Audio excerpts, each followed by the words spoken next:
Welcome back to the channel, folks. We're diving deep today into a series of legislative moves that are fundamentally reshaping the landscape for gun owners and dealers in the Pine Tree State. Over the next few minutes, we're going to break down a massive triple threat of updates emerging from Augusta. We'll examine the controversial FFL killer bill hitting the floor for a high-stakes vote, the push for aggressive site hardening requirements that could force small-town shops to shutter their doors, and a broader look at how Maine is shifting from one of the most permissive states in the Union to a central battleground for firearm regulation. This is a developing situation that every collector, hunter, and Second Amendment advocate needs to keep on their radar, because what happens in Maine rarely stays there. It becomes the blueprint for the next wave of national restrictions. Right now, all eyes are on the state Senate as they prepare to vote next week on legislation that would impose some of the strictest security mandates on federal firearms licensees, or FFLs, we've seen in years. We're talking about LD 1821, a measure that proponents claim is about stopping smash-and-grab burglaries, but that opponents are calling a death knell for the mom-and-pop gun shop. If this passes, every dealer in the state, from the big-box retailers in Portland to the small-scale gunsmiths in the North Woods, will be forced to comply with a rigorous new set of minimum security standards dictated by the Department of Public Safety. Let's look at the actual numbers and the historical context here, y'all. Historically, Maine has enjoyed a relatively low rate of dealer burglaries compared to the national average, but the narrative changed after the 2023 tragedy in Lewiston. Since then, there's been a coordinated push to fortify the supply chain. LD 1821 would mandate high-end alarm systems capable of central station monitoring, covering every single accessible opening in the building. It doesn't stop at alarms, though. We're looking at mandatory video surveillance with 24/7 coverage of both the interior and exterior, with a kicker. Businesses would be required to maintain these high-resolution recordings for at least 2 years. For a small operator working out of a garage or a modest storefront, the storage costs alone for 24 months of 4K video represent a massive, recurring financial burden. Then there's the site hardening requirement. We're talking about heavy-duty locks, reinforced windows, and potentially even bollards or security gates. The bill also takes aim at record-keeping, requiring electronic backups to be performed at the close of every single business day and stored on an external server or in the cloud. Now, the ATF already has strict rules for Form 4473 retention, but Maine is moving to add a state-level layer of bureaucracy on top of that. Buyers, this might seem like common sense, but for the seasoned collector, or the veteran dealer who's been in business for 30 years without a single incident, it feels like a targeted attempt to price them out of existence. The cost of compliance for these upgrades can easily run into the tens of thousands of dollars. In a state like Maine, where many FFLs operate on razor-thin margins and serve rural communities, these expenses won't just be absorbed, they'll be passed on to the consumer, or worse, they'll lead to the retail desert effect we've seen in places like California and Illinois. Groups like the NRAILA and Gun Owners of Maine are sounding the alarm, pointing out that the Joint Judiciary Committee actually recommended this bill ought not to pass in a bipartisan vote. Yet here we are, with the leadership pushing it to a full-floor vote anyway. They're arguing that the Maine State Police will need a significant increase in manpower just to inspect and enforce these new certifications, creating a new regulatory wing within the state government. The bill even includes a provision making it a Class C crime to falsify a security certification, which puts a massive legal bullseye on the back of every dealer who might make a clerical error or have a camera go down for a day without realizing it. This isn't just about cameras and locks. It's about a fundamental shift in how the state views the commerce of firearms. By treating every gun store as a high-risk liability rather than a legal business, the state is effectively creating a de facto registry through these intensified record-keeping and inspection mandates. This vote next week is the first domino in a series of actions that will determine if the tradition of the local Maine gun shop survives into the next decade. As we watch the Senate floor closely, we have to consider how these responsible business practices intersect with the other major legislative hurdles currently pending in Augusta, which brings us directly to the next phase of this regulatory overhaul. Now, folks, as we just broke down those heavy-duty security mandates, you have to understand that those requirements don't exist in a vacuum. They are part of a much larger, more aggressive legislative pincer movement currently unfolding. While the site hardening we just discussed targets the physical storefront, this next phase is moving toward a full floor vote in both chambers this coming week, and it's aimed directly at the administrative throat of every gun dealer in Maine. We're talking about a bill that's already cleared the subcommittees, surviving several high-stakes work sessions where gun rights advocates fought tooth and nail to have it killed. Despite those efforts, it's being advanced with an ought-to-pass recommendation from the majority, which signals that we are no longer in the hypothetical phase. We are in the 11th hour. Historically, Maine has always had a strong culture of local, decentralized firearm sales. You have the large retailers, sure, but the backbone of the community has always been the smaller licensee who operates out of a shop in a town of 500 people. This bill, LD 1821, is designed to fundamentally disrupt that tradition. If this passes next week, we're looking at a new reality where the Maine Department of Public Safety effectively becomes a state-level ATF. The legislation gives state officials the power to conduct their own independent, unannounced inspections of dealer records and physical inventory. Folks, think about that for a second. Right now, FFLs already deal with the federal government and their increasingly stringent zero-tolerance policies for clerical errors. Now, the state wants to layer on its own inspection regime with its own separate set of rules and consequences.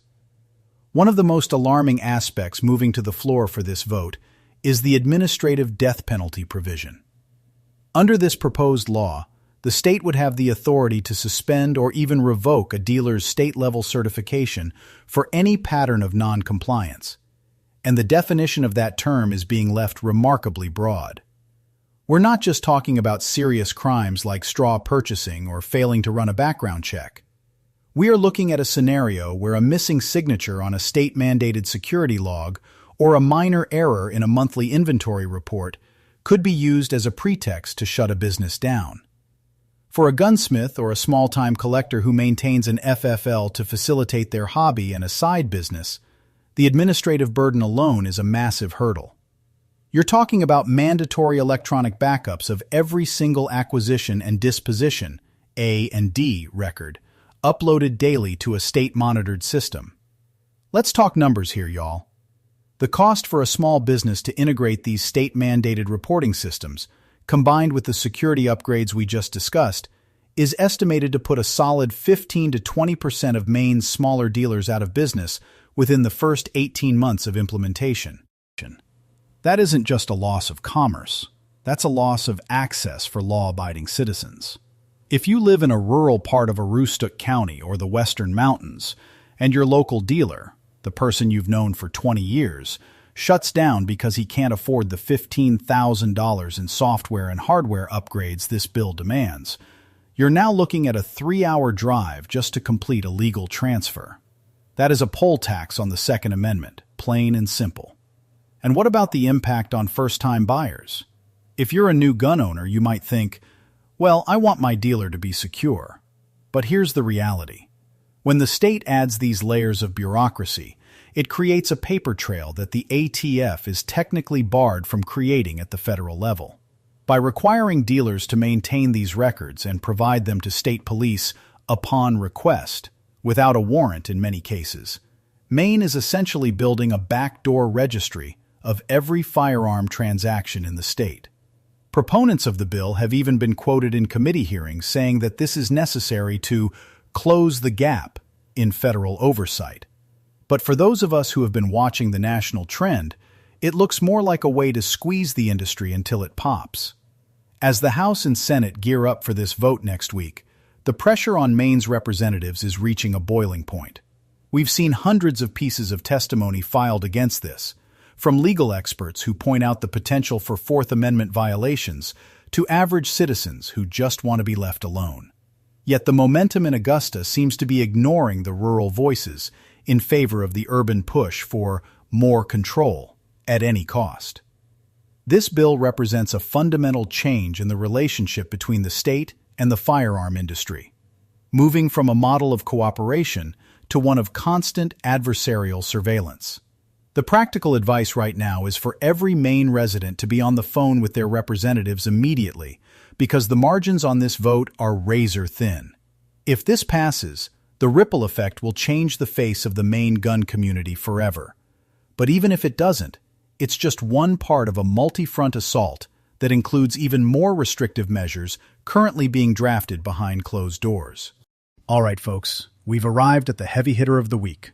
While the general public has been distracted by the headlines of the new red flag law taking effect last month, the Maine legislature is quietly moving toward a final floor vote on LD 1821. This isn't just another layer of red tape. Many in the industry are calling this the FFL killer bill, and for good reason. We are looking at a complete overhaul of how gun dealers in the Pine Tree State are forced to operate, and the vote scheduled for next week could change the landscape for Maine gun owners forever. Now, let's break down exactly what's on the table. LD 1821, or an act to ensure responsible business practices by licensed firearm dealers, sounds innocent enough to the average voter, but the devil is buried deep in the details.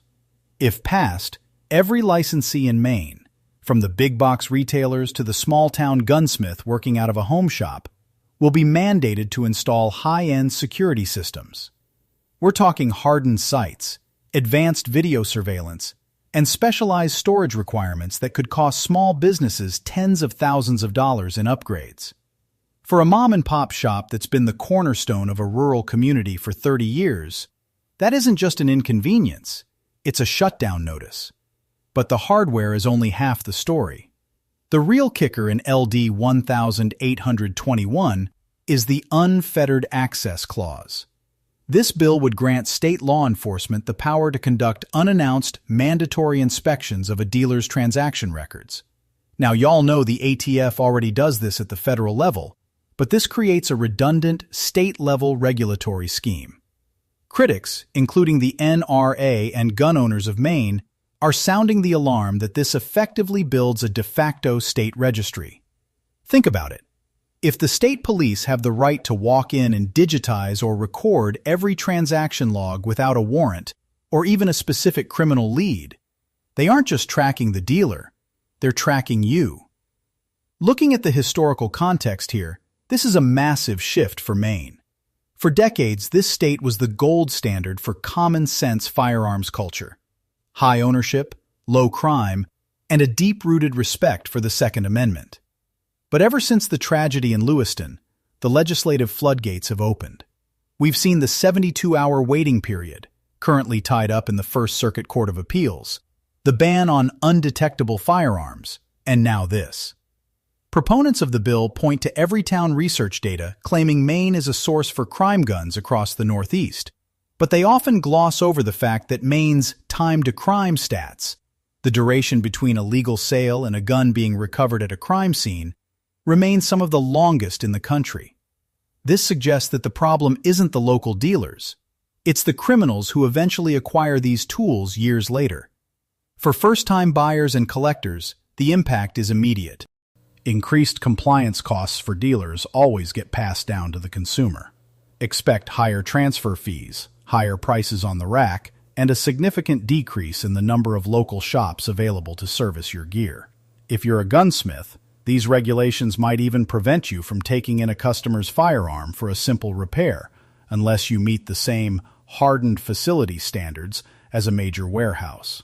It's an asymmetrical war on the industry. As we look toward the vote next week, the political tension is at a breaking point. The bill actually received an ought not to pass recommendation from the committee back in February, yet it was pulled onto the House floor anyway. That tells you everything you need to know about the political pressure being exerted in Augusta right now. The governor's office has been playing it close to the chest, but with the legislative session winding down, there's no room left for wait and see. Folks, We've covered a lot of ground today, from the tightening noose of security mandates in Maine to the broader legislative push to regulate FFLs out of existence. What we're seeing isn't just a series of isolated bills. It's a coordinated strategy to make the business of the Second Amendment so legally and financially risky that people simply stop doing it.